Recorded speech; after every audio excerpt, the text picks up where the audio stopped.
Thank you so much. Ali, this is absolutely beautiful. So we're Thank going to you. put this here. My God, the aroma of the food is driving me crazy. I Unreal. don't blame you. Absolutely Just make beautiful. sure you stay pretty close. So right under there. So, as I was mentioning, Ali is pitch hitting for me, and I really appreciate it because we had someone that I'd wanted to get in, and they had a family illness. So thank you very much for making the time. I really appreciate you coming I over. really mean it. A few weeks ago, we had Chef Sesson in, and I've seen him several times since then. I'm a huge fan of Los Andes, and Thank you. Ali is one of the reasons why. So my Oh, very awesome. first visit, I was there for a birthday party, and I wasn't, truthfully, I was just going there because they recommended it. It was a great restaurant. I had met the chef before, and I wasn't going to ask for him or bug him. But within 5 minutes of me being at the table, you were over there asking who was interested in wine. I raised my hand as high as I possibly could at the table, and before I knew it, I had this impressive list brought over to me. Yeah, come on in here, bud.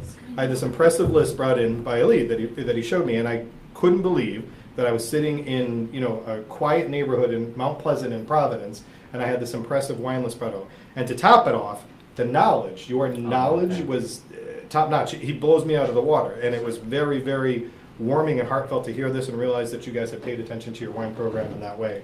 So, and you're a sommelier for all intents and purposes right now, right? Yeah, Did you finish yeah. the degree? Are you all good? Level 1, working on the level 2 right now, taking it in September, so very excited for it, yes. Awesome. So, sommelier, and I'm going to let him describe what a sommelier is, but to me, a sommelier is someone I seek out as often as I can. Wine director, sommelier.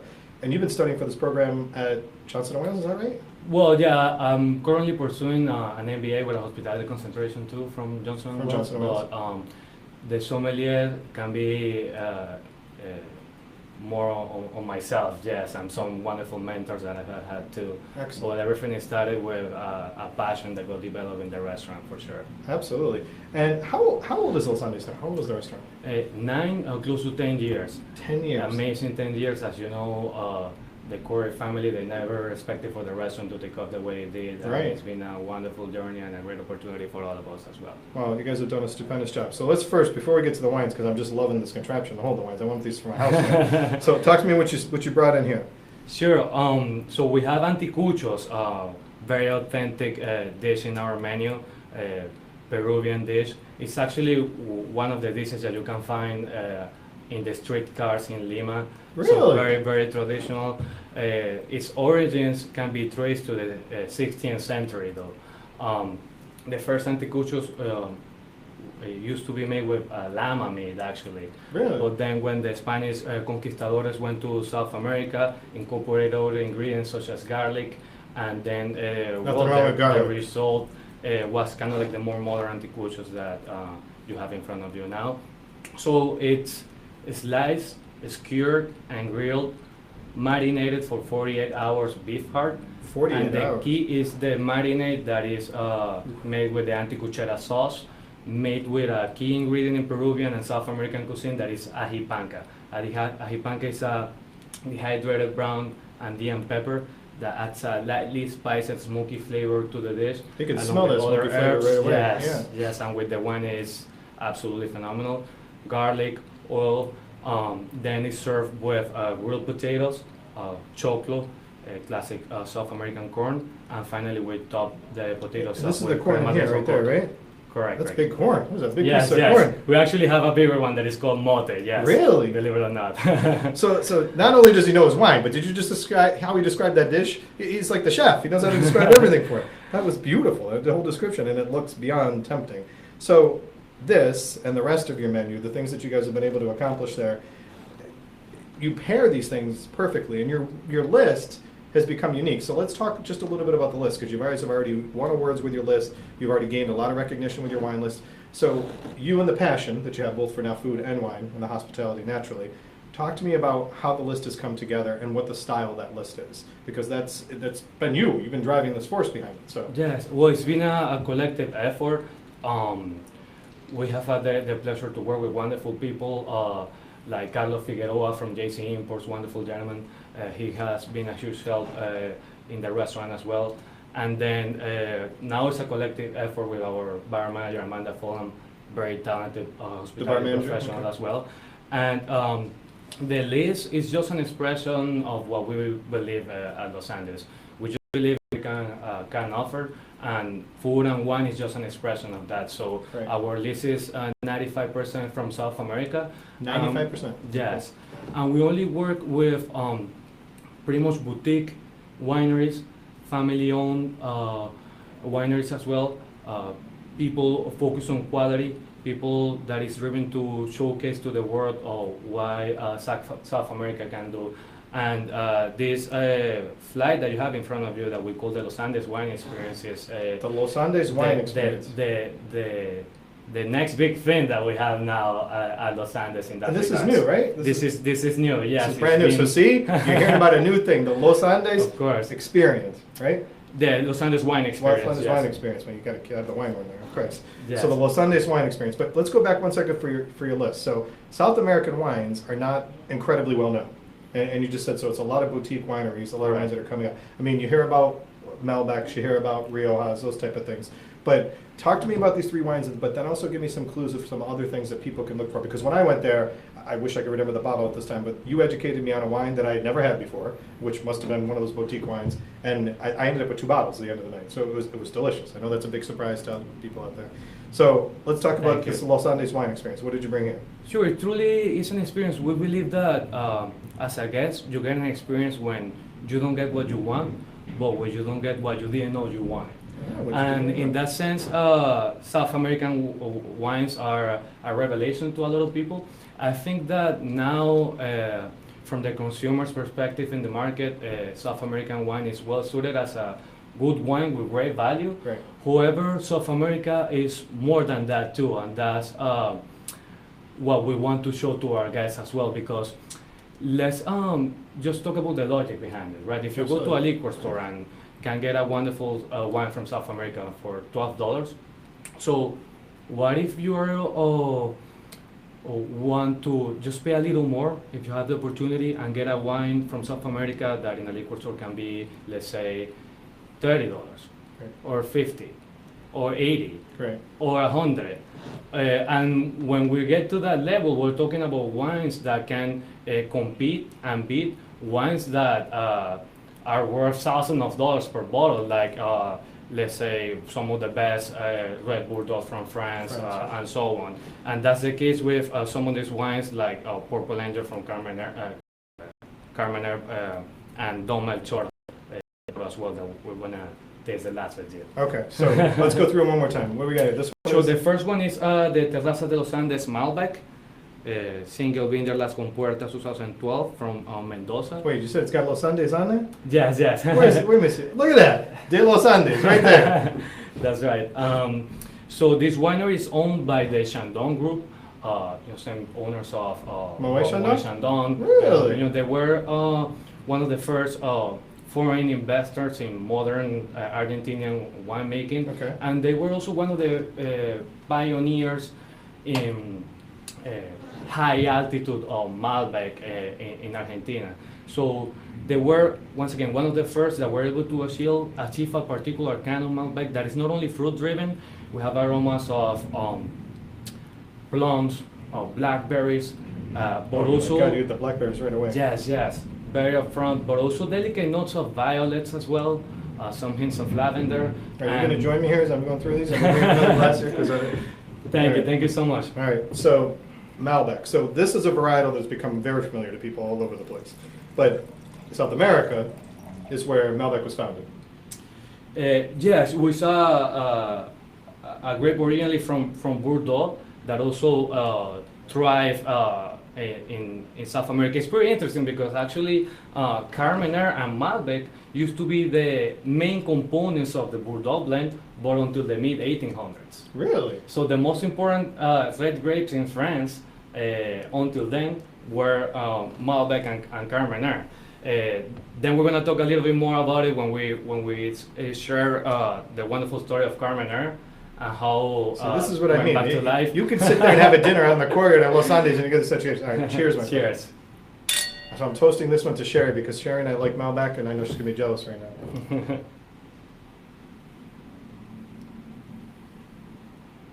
Oh, as I like to say, there's nothing wrong with that. That is very easy drinking. Fruit driven, but also depth and complexity at the same time. Besides the fruit, I also get notes of bay leaves, some cinnamon, some touches of spice as well, and the lavender that I was mentioning before. What I like about this wine also that it's very precise. You can clearly identify those notes, The flavor notes in it, yeah. but also have a great amplitude and mouthfeel on the palate. So when a guest is coming in, when they go for this Los Andes wine experience, are you recommending or giving them suggestions of dishes such as this that can go with these? Absolutely, absolutely. That's the more fun part. Yes. Now remember today, if I'm having more sips than usual, it's because it is honoring National Wine Day, and I wouldn't want to be disrespectful. So don't think that. All right. So now this next one, what do we have on this one? So here we have the best or one of the best Carmenères in the world by Montes winery. This is Purple Angel. Okay. It's actually 92% Carmenère, 8% Petit Verdot. And this is a wine that has a wonderful story too. As I was saying, Carmenère was the most important red grape in France. But then there is a little bug that is called phylloxera, as you know, Rick, that Yes, friends, attacks the root vintners. And it kills the plant from the roots yes, out, yes, right? from- Yes. Yeah. from the bottom up, and we literally killed all the vineyards in France and eventually in Europe in the second part of the I do remember this history. Yes. 19th century. So when that occurred, the French decided to replant their vineyards with Cabernet Sauvignon and Merlot that were varietals more suitable to their climate conditions, more easy to grow for them with higher yields too. So it made sense for them economically too. So literally there was no Carmenère in France after that. Really? They really did a good job replanting. So this wine was only found in the books of history as a lost, but 1994 in Chile. I'm dying to know how the grape came back. See, I'm fascinated by the history and the wine. Yes. And that links to the last wine actually. Okay. That links to the So, last how did this come back? So in Chile, a lot of producers were having some inconsistencies with a particular Canon Merlot. Some were wearing a kind of like weird Merlot with green bell peppers aromas. Yeah. Some inconsistencies. Sometimes we're getting some sort of superb Merlot as well. So they tried everything. They were going crazy. And finally, they decided to hire a French ampelographer. His name is Jean-Michel Boursicot. He went to Chile and solved the problem for them pretty shortly. He pretty much told them, well, ladies and gentlemen, I believe that the problem with this Merlot is that it's not Merlot. And he realized it was not. It was a different and grape. the winemaker was, well, what do you mean? I mean, we've been growing these vines for over 50 years. It's been labeled, sold, drank as Merlot for over 50 years. He went back to France, ran the DNA test, and the lost grape of Bordeaux came back to life, and now it's the world famous Chilean Carmenère, which So- is the signature red grape from Chile. So this grape is not well known, not like the Malbec and but Carmenère you will see in a lot of great places right now. It's spread out all over the place. It's starting to come back. So that story alone to show it's interesting. Well, we got another person that's getting lost, Molly, outside on us. But this, the note on it, I see that being in the studio with the glass windows like this, you get to see everybody that's coming in the windows. So it's great to see you guys all showing up. It's almost got like a pepper. Yes, notes yes. to it, right? So the spicy touches, characteristics of Carmenère, but you'll see the body and the intensity and the concentration of the wine as well. Wow, that's absolutely amazing. Absolutely amazing. And with the anticuchos, I'm it's just drooling beautiful. over this dish right now. So I think I'm going to be either going to Los Andes tonight or tomorrow now That will be a to see pleasure how it as leaves always. to do. All right, so let's go to the last one because now I'm more curious. Sure. I'm going to drink this while you're talking. No, so. And the reason why Carmenère arrived to Chile is because after Chile got their independence from Spain, Yeah. they were free to do whatever they wanted, right? Yeah. And in terms of wine, they were free to not only grow Spanish varietals for the Spanish kingdom, and then they started to look at France, right, to try to make the best wine possible. So one of the pioneers in that process in the late 1800s in Chile was Don Melchor de Concha y Toro, best red wine from Chile, the top 5 Cabernet Sauvignons in the world. Also, has actually been considered among the top 10 wines in the world. From Chile. From Chile, we have Don Melchor.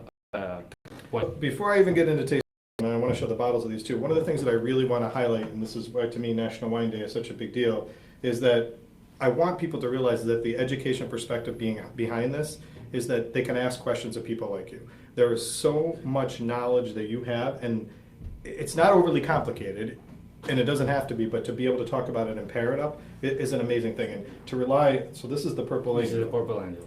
This is the Carmenere. Correct. So I mean, so you'll see a label like this out there, and now you have someone like this in a restaurant or someone like this in the stores that can help you and set up for this. It's a very easy thing to try to accomplish to do.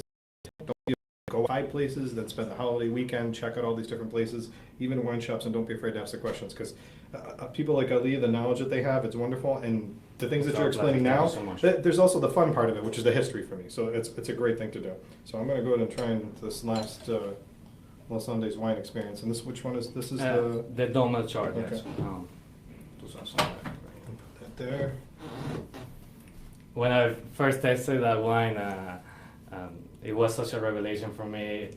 So I kind of like really got to feel what Cabernet Sauvignon can be.